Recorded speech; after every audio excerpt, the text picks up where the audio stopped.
Continuamos hablando en este Vigo Debate de lo que nos ha dejado de sí estas elecciones municipales y también en otros ámbitos nacionales. Y le toca la palabra a Laia Fernández Dávila. Sí, que despois de tanto lío xa pasou a un segundo plano o debate do principio que plantexara Orío, non? Que era si estas foron as eleccións xerais, o sea, estatais, si era un plebiscito ao goberno ou non.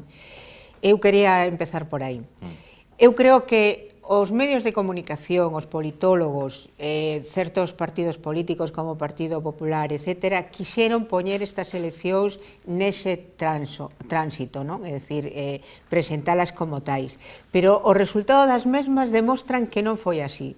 É dicir, era un interés dos politólogos e un interés de partidos políticos, pero non foi o que fixo a cidadanía, o votante, que ao final votou como nunhas eleccións municipais de toda a vida. E o demostra o nivel de participación, é dicir, a participación nas municipais non superou o 53%, creo que nas comunidades autónomas tampouco foi superior, e nunhas eleccións xerais estamos a máis ou menos nun 70%, algunhas veces incluso un 72%. A diferencia de participación é moi grande e que indica que o votante nesta ocasión actuou como as outras veces, é dicir, nunca nunhas eleccións municipais se superou o 55% de participación, sempre estivo nun 52, un 53. Os resultados de Vigo é outro exemplo de que o votante non votou nesa intención que os medios de comunicación querían trasladar. Non, votou a política e a xestión municipal que lle gustaba. E aquí está o resultado de Abel Caballero, que contou cos votos dos votantes vigueses conservadores e de dereitas que lle gusta a súa forma de facer a política. E isto vai a ser unha realidade que se demostra, como xa se demostrou con anterioridade, nas próximas xerais, é dicir, os resultados do Partido Popular nunhas municipais non teñen nada que ver co que son as eleccións autonómicas ou xerais en Vigo, non?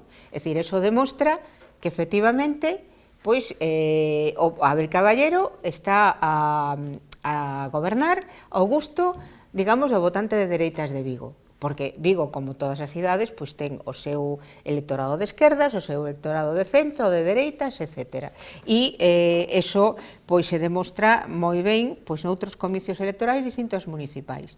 E iso eu creo que é o que demostra que foron unhas eleccións municipais como outras. Despois está o tema que apuntaba Calviño de localidades que hai un montón de candidaturas e que o voto se dispersa, etc., que volve outra vez a demostrar que o votante non estivo nesa clave de plebiscito, estivo noutra posición. Outra cousa é que, evidentemente, uns resultados como os que se deron, sobre todo no eido autonómico, pois ten que crear alarmas no partido que está na Moncloa, porque é un indicio de que as cousas non están como mellor pensaban que estaban. Ou si sabían como estaban, Yo creo que porque sí unha que lo cousa sabían, pero estoy de acuerdo. La prueba está en que a Pedro Sánchez le faltaron 10 minutos Pedro Sánchez non decidiu ás 8 da mañán que desperta e dice... Exactamente. En una noche postelectoral que debió ser larga y ancha y muy tensa. No, pero esas decisións se teñen tomado antes, é dicir, tú tes que decir, en caso de que pase isto, como vamos a actuar? En caso de que pase isto, como vamos a actuar? Outra cousa é o comunicar a outros ou non, pero que el tiña que ter esa análisis. Yo la crónica de esa larga noche postelectoral que he leído en los periódicos no dice que esa decisión estuviera tomada de antemano, no lo dice. Sí, Manuel, sin embargo... Seguro que non, é unha das noites, vos acordades, que empezou a deslegitimación de Pedro Sánchez e do Partido Socialista gobernando con que Pedro Sánchez dixera que non iba a dormir por las noites si pactara con Podemos. En efecto, non dormiu esa noite electoral, pero non dormiu moitas outras con toda a seguridade. O ter que aguantar o calvario do que sucedeu despois da lei solo sí, etc.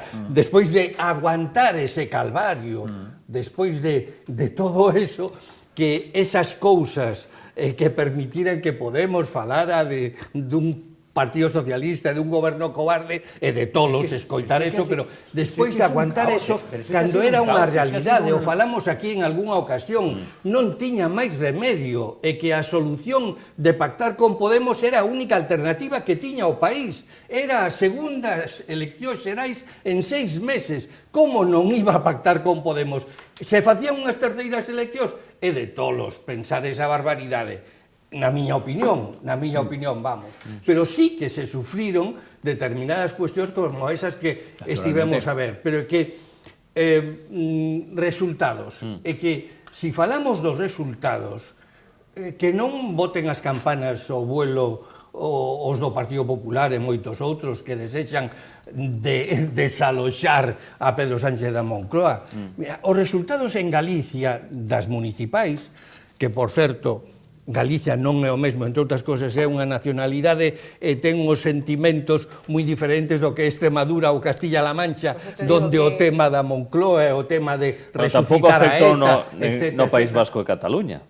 Pero así gañaron, así gañou o PSC en Cataluña dunha maneira clarísima, así foi. É que o tema é que é obvio que hai diferentes maneiras de entender España, a algúns, pero incluso en Galicia, fixádevos, as anteriores eleccións municipais do 19 foron as mellores resultados do PSDG. Partimos dunha situación que nos fixo igualar ao Partido Popular como primeira forza política en Galicia. É dicir, partimos dun teito moi alto, baixar un pouco respecto a ese teito moi alto, e aquelo, as do 19 foron nunha ola pro Partido Socialista, nunha ola a favor do Partido Socialista, na que votaron moitísimos do PP en moitos sitios. Bueno, pois esta vez que algúns do Partido Popular, por sorte en Vigo non, porque a xestión mandaba tanto que era importantísima, que algúns do Partido Popular non resistiran á presión de que era a primeira volta, de que se resucita a ETA, de que hai que derogar a ese Pedro Sánchez, que agora me gustaría saber por que o queren derogar. Eu quería falar, que queren derogar? A reforma laboral, ou a subida do salario mínimo, ou a situación económica formidable, eso que queren derogar? É que eu pensei que era unha equivocación cando dixeron derogar, pensei que querían decir derrocar. Porque é o lóxico derrocar a Pedro Sánchez, pero derogar... É que de tolos, pero o grave do asunto é que ese sanchismo definido, eu son entón profundamente sanchista, porque estou a favor da reforma laboral, da lei para morrer dignamente. Tamén é normal que yo non lo sea. Absolutamente todo. A situación económica é das mellores de Europa. A inflación a menor. A xestión da pandemia foi nun estándar absolutamente correcta. Sufriu todas as desgracias. Se fixeron absolutamente un esforzo nos temas sociais. Vamos a deixar outro lado da mesa para falar un pouco. Pero é que é lamentable, que é o sanchismo de negativo? A mí me gustaría que esos que falan do sanchismo e de derogar devolvan o que les aumentou o salario mínimo ou devolvan o 8,3% da subida que si queréis que o Partido Popular non o subía. Espera, vamos a deixar falar. Xulio, vou a darche unha satisfacción, porque vou dicirche que eu tamén son sanchista. Pero, ollo, quieto aí, pero son sanchista de Sancho Panza. Sancho Panza deixou dito leyes pocas e que se cumplan. E aquí, todas esas leyes que tú enumerache, algunhas son un auténtico fraude, falo con conocimiento de causa. A reforma laboral, a transformación dos contratos temporais en fixos discontinuos é unha absoluta trampa. Hai máis de medio millón de traballadores que borramos da lista... Pero que están seguros de que poden organizar a súa vida. Seguros de que? Seguros de que van a volver a traballar, de que teñen o seu posto de traballo. Non é así, mira, non é así. En este país estamos moitos cansados do indulto, cando se decía non vamos a indultar, lei do non vale para nada a Espera. pacificación de Sí, Cataluña. sí, Non vale para nada. Está Que millor, queremos está millor, perdóname. volver ás barricadas. E a eliminación, Queremos eu que sei, eso. a eliminación da sedición, a modificación Que imos gañar as eleccións xerais, Deixa falar, porque temos todas as razóns para Xulio, facelo. deixa falar a Manolo Pérez. a modificación do Código Penal. Las elecciones generales las va a ganar el Un código penal ten que ser Con su voto. Eso espero. modificado cando Eso espero. Espera, que non xe vote- falar que se non a que non xente vote contra os seus en casa volvese intereses. todas, failando tres a Sí, ver. creo, A ver, no, vale. dicía eu que nin o indulto, nin a lei do solo si é si, nin a modificación do Código Penal. Un Código Penal, unha legislación penal, ten que ser modificada nunha situación de certo consenso e non pola porta de atrás, como se fan aquí, Hai que como se decir fan que aquí o as Partido cousas. Popular A fixo malversación, cambios na Código Penal a tamén sedición, como fixo. que pasa? Que agora quen defende a integridade do Estado, a lei de vivenda, etcétera, etcétera, O son primeiro, o Partido situacións Socialista en primeiro son lugar. situacións e logo a imaxen que transmite que transmitiu Pedro Sánchez durante toda a campaña anunciando en mitin o que iba a acordar o Consello de Ministros, as discrepancias, o peor que pode, o que arruína, Pero o do Consello de o que arruína Ministros a un Estado, goberno, o que arruína un goberno é a transmisión de esa imaxen de decir aquí quen manda. Pedro Sánchez tiña máis que motivos sobrados para cesar a Ione Belarra, a señora Montero, me refiero a parexa do Coletas, non a outra que tamén, seguramente, etcétera, etcétera. Como vos para non pactar con Vox. Todo isto... Con moita máis razón, eh? No, perdón. máis razón. Vos, eu non son votante de Vox, nin creo que vaya a ser nunca, non o serei nunca. Pero, en todo caso, vos móvese dentro dos cauces da Constitución. Vos non ten, que eu sepa, asesinos condenados por terrorismo nas súas listas. Podemos sí. Pero Pedro Sánchez si vota, pero vamos a ver, deixeme falar, que eu justamente respete, tío. Pacta con Bildu. Vos non queredes desestructurar, desfacer España, esquerda republicana, sí. Vos non ten os postulados que ten a Izquierda Unida ou os antigos comunistas. Bueno, Dito isto, vou a unha segunda parte, que é a decisión de convocar eleccións. Eso estaba máis que pensado como plan B. E dou un argumento que a mí me parece moi convincente. O 1 de xulio, España, eso é rotativo, por seis meses, inicia a presidencia da Unión Europea. Eu quero pensar, primeiro, que Pedro Sánchez, esas cousas hai que reconocer que as fai ben. Recordamos o fenómeno daquela asamblea ou conferencia da OTAN, esas cousas fainas ben, porque además ten a ventaxa de falar inglés, o que non tuveron presidentes do goberno de un e de outro signo político, e iso non é o mismo falar a través da intérprete que a posta en escena. E Pedro Sánchez, que ademais dicen as señoras que é guapo, pois fai ese papel, faino ben.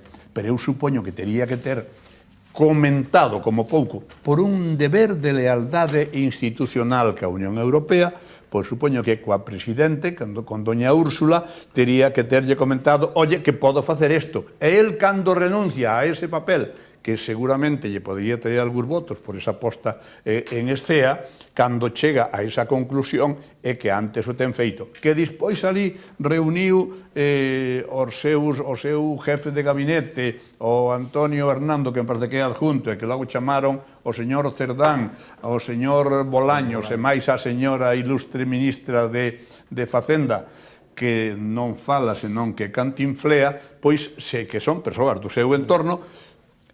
Bien, é lógico para decir, oye, finalmente vamos a tomar esta decisión, pero eu estou un convencido, ninguén me saca desta convicción de que isto estaba xa decidido previamente, por lo menos estudiado ben a fondo. Olaya. Sí, bueno, eu non sei se foi unha decisión de última hora ou pensada e requete pensada durante un tempo, non? A mí me parece razonable que esas cousas se pensen e que sempre se teña en conta o que pode pasar despois dos resultados electorais para saber o que hai que facer. E eu son das que pensa que isto estaba analizado con anterioridade. Que teña que o presidente do goberno do Estado español darlle darlle explicacións ou comentarlle, pedirlle permiso e tal á presidenta da Unión Europea, eu desde logo non estou de acordo. Eu creo que o presidente do goberno español debe ser soberano de tomar decisións, nin siquiera un problema de cortesía, senón sería unha supeditación, non pode o goberno español actuar de acordo ao que debe ser a súa responsabilidade, non? Despois, se vamos a estar en campaña electoral xa das xerais, que parece que empezamos Sí, nesta parece que mesa, todo non? vaya...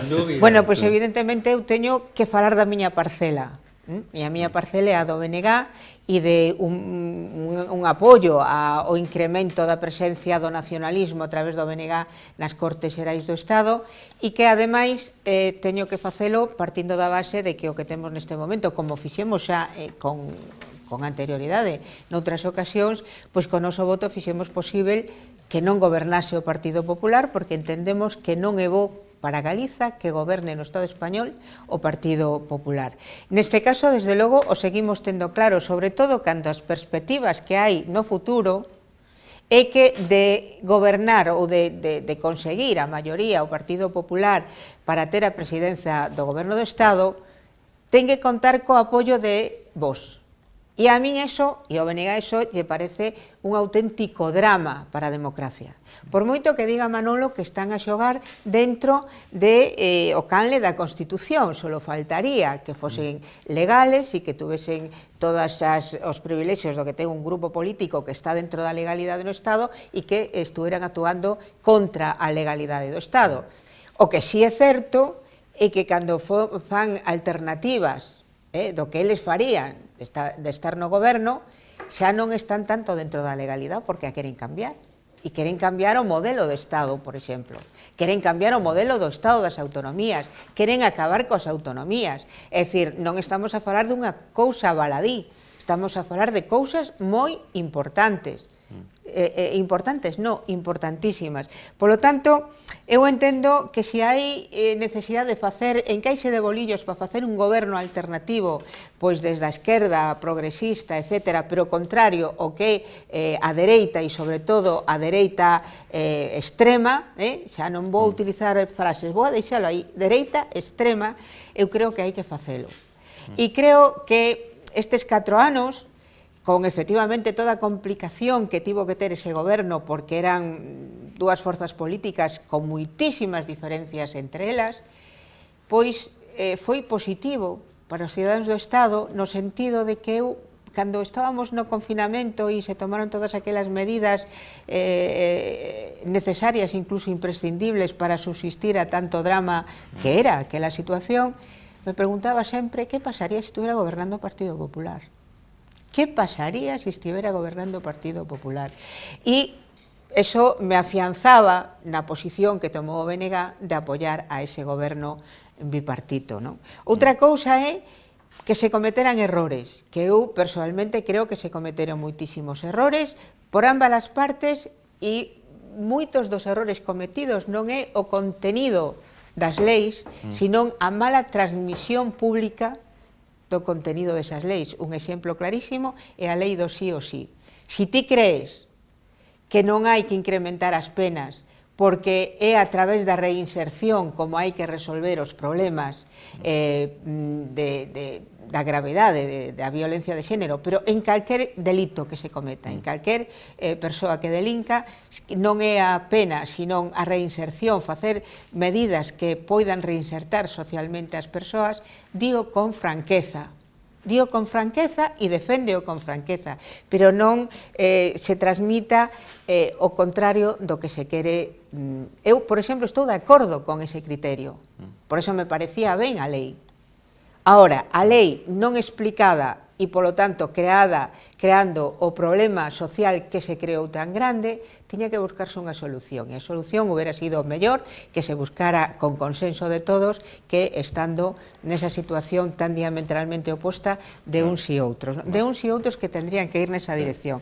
Bueno, quero decir que se vamos a entrar en campaña electoral, teñamos en conta da necesidade de reforzar a democracia no Estado español e iso pasa por efectivamente apoios a grupos políticos como pode ser en Galiza o Bloque Nacionalista Galego, que vais ir sempre nesa dirección de impedir que forzas políticas como vos estén no goberno do Estado.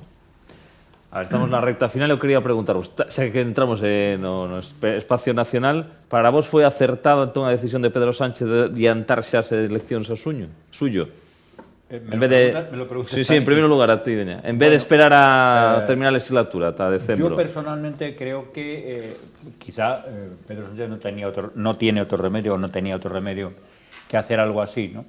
Otra cosa es elegir la fecha que eligió, ¿no? En pleno verano y al lado del puente de Santiago, en fin.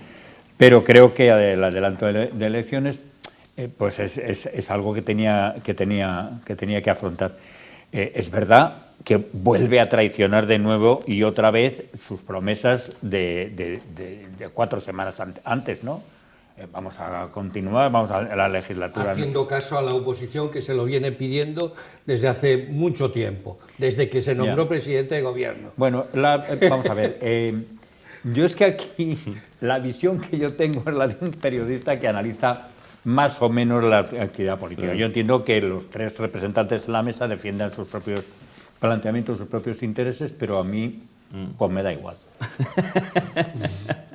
A ver, que quería a palabra... Bueno, sí, vamos a ver, a min pareceme que a decisión acertada ou desacertada é unha decisión obligada, é a única, despois do varapalo, para que nos vamos a engañar, do varapalo que recibe con pérdida de alcaldías importantes como Sevilla, Valencia, etc., de comunidades con moito significado, como a comunidade valenciana, a propia Extremadura, que era tradicionalmente socialista, menos aquel paréntesis de un presidente popular, pois non lle quedaba outra decisión. Dito isto, eu quería, por alusións indirectas, facer 3 afirmacións. A primeira, que, curiosamente, unha vez que están os colegas demonizando a vos, eu dixen que non o votei, nin o vou a votar nunca, e eu sou unha persoa de palabra, non como Pedro Sánchez, pois en Castela e León medraron os votos do Partido Popular e medraron tamén os votos de Vox. Eu teño respeto enorme por a decisión do povo. Segundo, Olalla, querido Olalla, o progresismo é fácil predicalo, pero non sempre se predica. Entonces, ou sea, é fácil, pero non sempre se practica. Quer dizer, o progresismo hai que practicalo, non predicalo. E o terceiro punto é que moitas das medidas que nos gusta ver, que son socialmente boas, sobre todo cando son a favor das persoas vulnerables, pois tamén hai que decir, a veces hai que decir, isto podémolo permitir ou non, noutros términos, isto que non paga.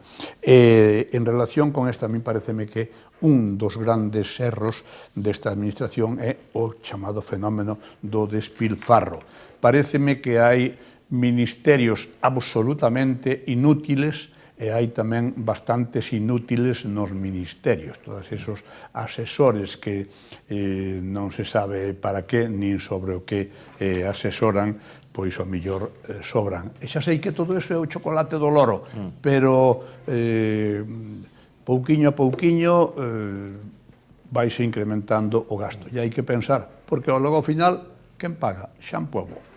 Xan Pueblo.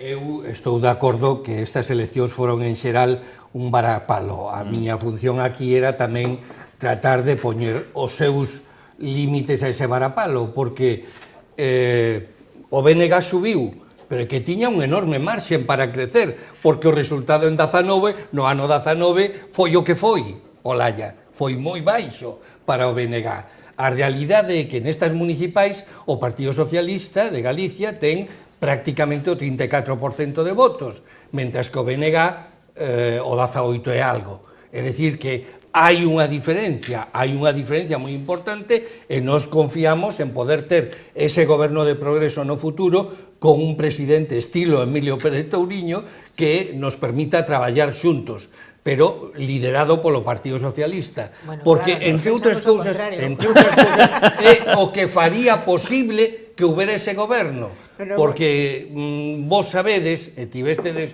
un representante no Congreso, Néstor Rego, que nos pasaba moito pola esquerda incluso a Podemos, e xa sabemos a que leva esos izquierdismos, xa sabemos a que leva a desaparecer do mapa, como prácticamente desapareceu do mapa o partido Podemos, que felizmente agora hai outra solución, hai unha xente de esa candidatura inicialmente que ten moita maior sensatez, veteranía política, saber facer e sentidiño, que é moi importante.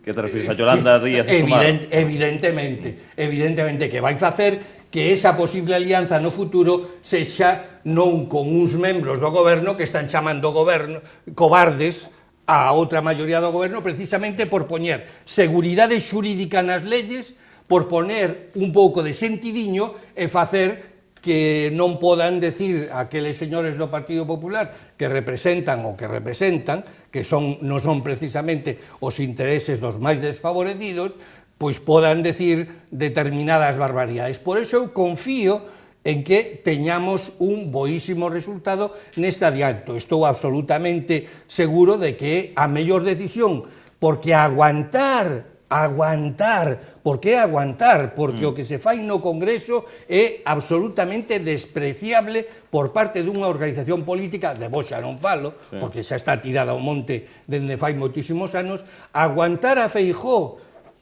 nin siquiera un mes, que máis quixera o presidente que poder ter esos 6 meses de presidencia que iba a ser exemplar, que iba a poñer pois posiblemente a altura deste goberno nun tema como europeo ao nivel do goberno de Felipe González que nos meteu na Unión Europea, moi posiblemente, é dicir, que iba a poder superar como goberno político durante 4 anos, pois todo o que se viu hasta o momento en España.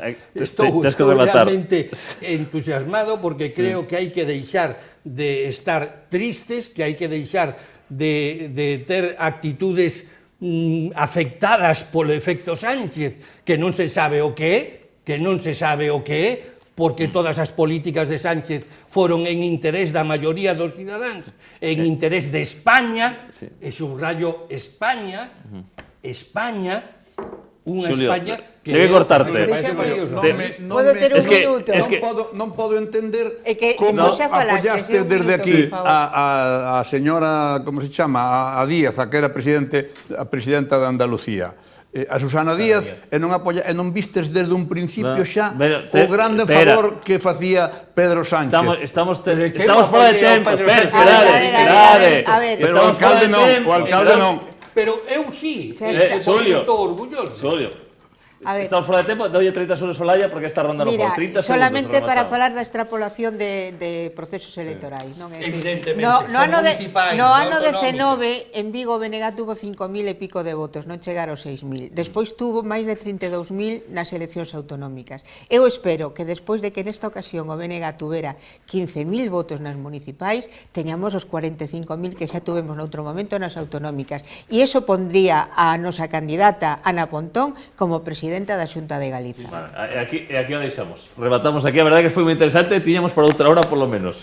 Así que E non falamos, porque eu pensei, cando vin aquí a Manori, eu pensei que viña aquí a falar do seu libro como un val. Pero outro día. Vexo que non. Outro día, graciñas aos 4. 8 perros. Ata a próxima. Apertas a todos. Gracias. E a semana que viene máis Vigo a debate, os esperamos. Adeus.